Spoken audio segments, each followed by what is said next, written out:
In 2018, Argentina hired a manager nobody particularly expected much from. Lionel Scaloney had never run a major club. No tactical reputation, no signature system the press could point to and say, that's his thing. What he did have was a decision, and he made it early. He wasn't going to build this team around experience. He was going to build it around a generation of players who'd spent their whole lives watching one man play. That's a stranger choice than it sounds. Most national teams get assembled the normal way. Position, form, whoever's playing well for their club that season. Scaloni built his around memory instead. De Paul, Martínez, Enzo Fernández, McAllister. These weren't guys who admired Messi from a respectful distance.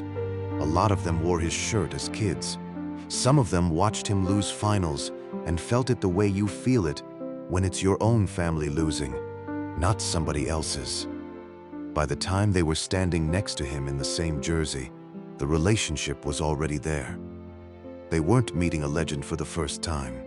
They were just finally getting to stand beside one. What happened after that is on the record, not guessed at. De Paul has been described by teammates and press and Messi himself as playing almost like a bodyguard. Covering ground Messi doesn't need to cover anymore. Closing space Messi doesn't need to close. Martínez, the goalkeeper, has said outright that he'd die for Messi. Not as a throwaway line, as a stated fact about where his loyalty sits. Enzo Fernández's connection goes back even further than his career does. In 2016, after Messi briefly quit the national team following another lost final, a 15-year-old Enzo wrote him a letter asking him to come back, telling him a whole country was still watching. Years later, that same kid was scoring off Messi's assists in the same dressing room. Even the tiny stuff fits the pattern. When teammates started ribbing McAllister and calling him Jinger in training, it was Messi who clocked that he wasn't enjoying it and told everyone to knock it off. Nobody wrote a headline about that. But McAllister says he's never forgotten it. And that's really the kind of detail that explains why a locker room ends up running for someone, covering for someone, without being asked twice. None of this happened because Messi demanded it, and that's the part worth sitting with. He didn't build this. His teammates did.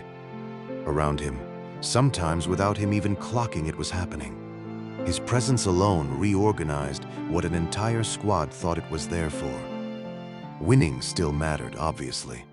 But underneath the winning was something closer to devotion. A group of grown men who'd more or less decided, without ever holding a meeting about it, that this one career deserved to end the way it should have started.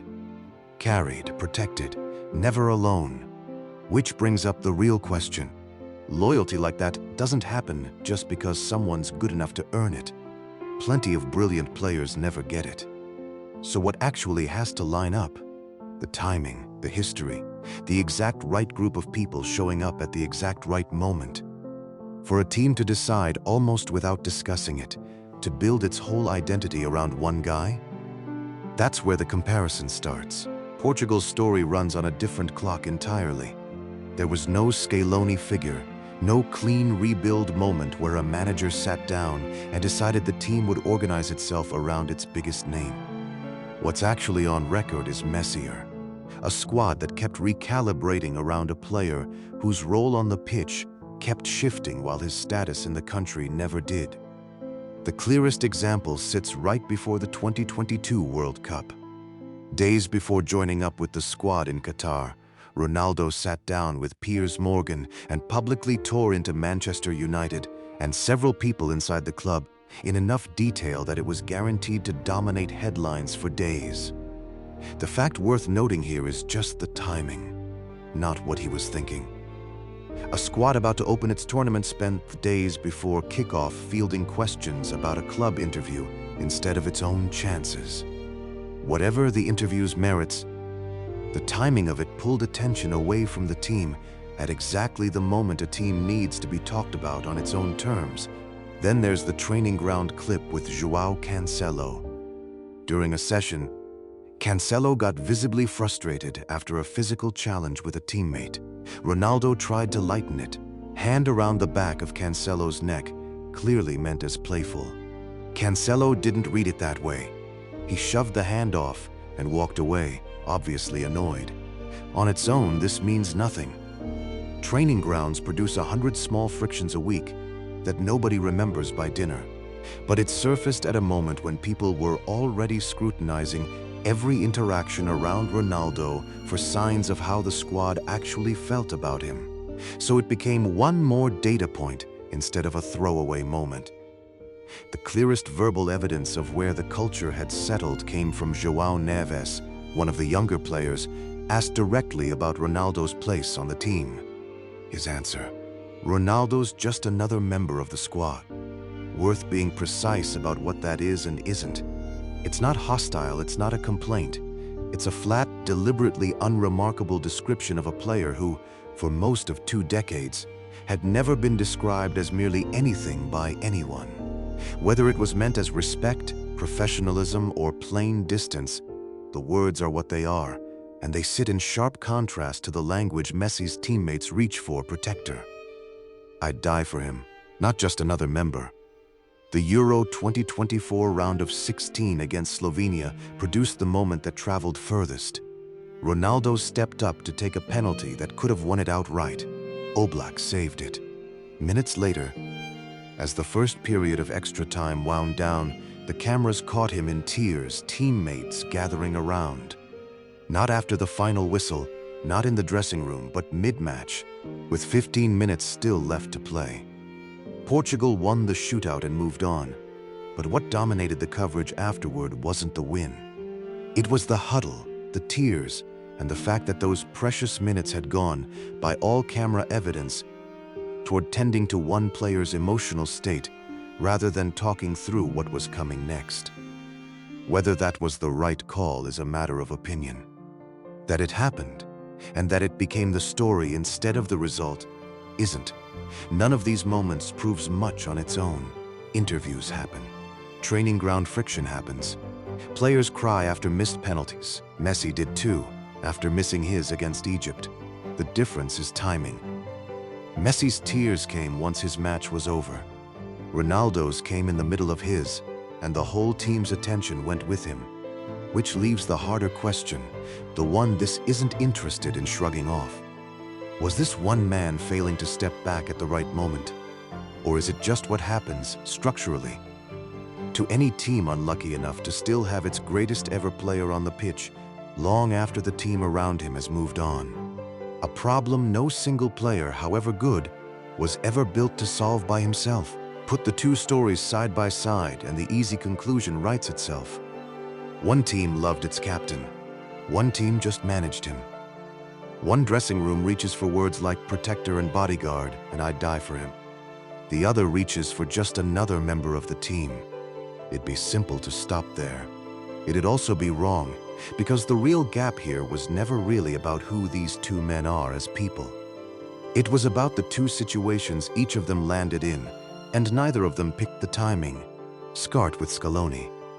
When he took over in 2018, he inherited a national team in crisis, sure, but he also inherited something nobody gives him enough credit for: a blank page. He wasn't managing a legacy squad full of veterans expecting deference. He was free to build from scratch, and he built it around players young enough to have grown up idolizing Messi rather than competing beside him as an equal. De Paul, Enzo, McAllister. None of them showed up carrying the baggage of having been overshadowed by the team's biggest name. They arrived already believing. Scaloni didn't have to manufacture loyalty. He inherited it, pre-installed, from a generation that had spent its childhood watching this exact player fall short of the one trophy that mattered. That devotion wasn't chemistry he built. It was narrative need that already existed, waiting for a manager smart enough not to get in its way. Portugal never got that kind of clean slate. There was no single point where a manager could rebuild the whole culture around a fresh generation, because Ronaldo's career spanned too many eras, too many managers, too many versions of the national team for any one moment to offer the blank page Scaloni got. By the time Roberto Martinez took over, He wasn't building around a still rising talent nearing his peak. He was managing the final, longest chapter of someone who'd already written most of his own story. A 41-year-old carrying 2 decades of expectation into a tournament his body could no longer fully keep up with. That's a completely different job. You can't manufacture fresh devotion around a story that's already closing. You can only try to manage its ending with whatever dignity the moment allows. That's really the whole difference. Not affection, not ego, not even talent, timing. Argentina needed Messi to finish an unfinished story, and an entire generation organized itself around helping him get there, because his redemption was, in some sense, theirs too, a decade of national heartbreak resolved through him. Portugal wasn't managing an unfinished story. It was managing a legacy that was already secure, and the job facing that squad was never help him become great. He already was. It was help him let go, with some dignity, at the exact moment his body stopped agreeing with his will. Those aren't the same psychological job. One's about lifting someone up. The other's about helping them put something down, and it'd be a mistake, a real one. To look at 2 players, handling 2 completely different emotional assignments, and conclude that one earned love and the other just failed too. Nations don't build themselves around a redemption arc and a farewell tour the same way. They can't. The emotional shape of each is different by design. Which is the actual answer sitting under the whole comparison? Loyalty isn't a referendum on character. It's a structural response to timing and to whatever chapter of a story a team happens to inherit. Argentina got to build around a beginning still being written. Portugal was left managing an ending that had already started. Measure either country's devotion against that, and the question stops being who deserved it more and turns into something more interesting. What does it actually take for a team to fall in love with the player wearing its armband? And what does it take, just as often, for a team to simply run out of time to?